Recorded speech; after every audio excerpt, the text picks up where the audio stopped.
Hey everybody, today's topic is all about picking your perfect client. And the reason we're talking about it is because I know there's a lot of you right now who are waffling back and forth on not sure who you want to work with, how to find that perfect client, just not totally sure. You've got like 3 different things in your head, like the things you're passionate about helping people with, and you've just got a lot going on in your head right now. And one of them is, who is your perfect client? So I want to talk about that today. So hopefully it can just be something that you don't have to spend time wondering about for any longer. All right. So let's talk about it. It's actually super simple. And, the rest is just mind drama. Okay.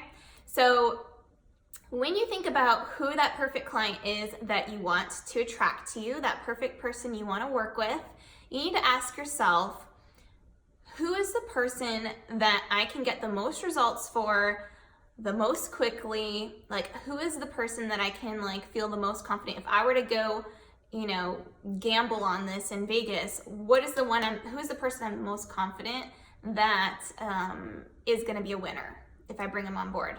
That's your person you want to bet on, right? If you had to take on every single client as pro bono, okay, which I don't recommend doing. I'm not saying to go work for free. There's too many beginners out there doing that. They need to stop.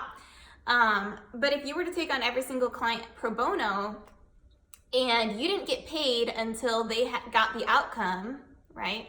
Assuming they actually listen to you, they're coachable, they're committed, they do the work. If they do all of that, who is that person that is going to get the most results working with you? It's as easy as that. It's that person. And so the other thing that people mess up on when they're thinking about their perfect client is they start talking about all of the characteristics of this person, which is fine in the sense of, when people talk about picking a niche, they start talking about all of the different demographics of that person.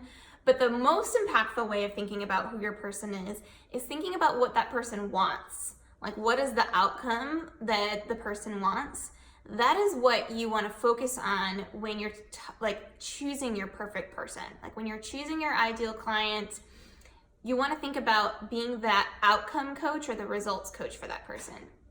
So it's not enough just to have a niche anymore, right? Everybody talks about needing a niche and everybody is kind of stuck in this step of picking a niche.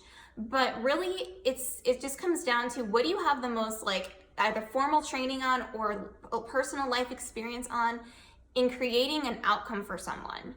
Who is that person? You already know who it is in your head right now. So stop buffering on it. Pick the person and then start talking to that person.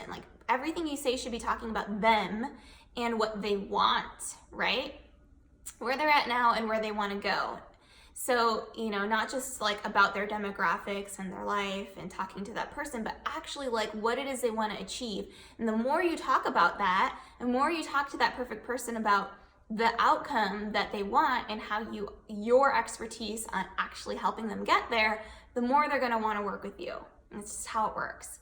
So I want you to think about that. If you've been buffering on this, if you've been waffling back and forth on who your perfect person is, if you have 3 different ideas in your head right now, who is the perfect person that you can help the most, get the most results the most quickly? Who are you the most confident on? Because that's going to build your own confidence. Once you actually get them as a client and you get them results, that's going to feel amazing, right? And you're going to be providing so much more value into the world when you're helping the people that you're the best at helping.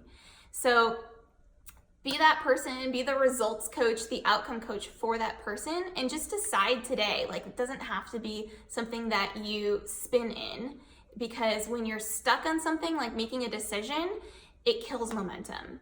And this is one of the things that I see coaches, especially in the health and fitness space, who don't have clients yet, get stuck on this step a lot, and it kills their momentum. And then they just never launch their business. They never get it off the ground.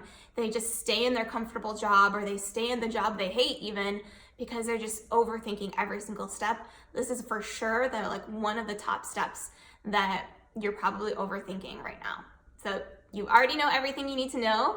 This is actually the very first thing we work on in week 1 of my program, is putting it on paper, getting committed to that person, and then just stop the buffering. And then you can take action once you decide, right? Decisions are made in an instant. They're not made over a month. okay? It doesn't take a month to make a decision on something. It takes a moment, okay? And you just buffered for a month in indecision and then decided in a moment a month later. So anyways, decide who your perfect person is. You already know in your heart who that person is. Go after it, start talking to them, start signing clients. You could sign a client today. Once you just decide on this step, and you actually stop worrying about who you're talking to, you decide on this step, you could go sign a client today. All right, guys, I hope this was helpful for you. Let me know if this was helpful. I'll talk to you guys later. Bye-bye.